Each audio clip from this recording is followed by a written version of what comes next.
l'exploitation sexuelle met pourtant les femmes et les enfants en danger.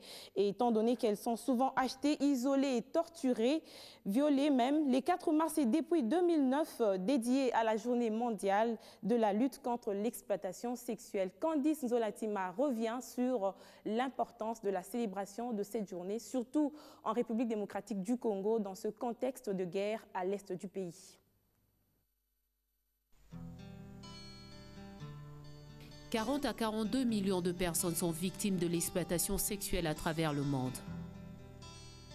Ces chiffres poussent à dire que le phénomène prend sensiblement de l'ampleur et des activistes s'impliquent à travers le monde pour en réduire les effets.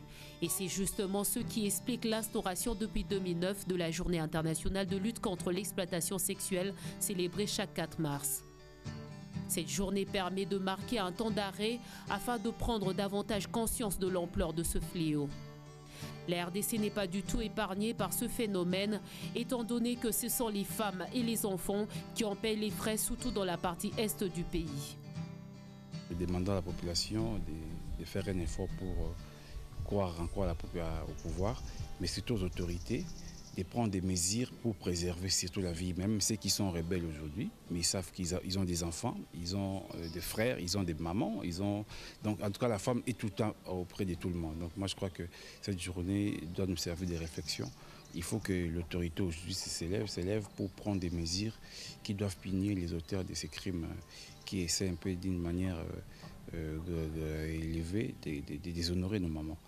Et je crois que le procureur, qui a pris des mesures aussi sur base de ces questions-là, est en train de voir comment il faut punir.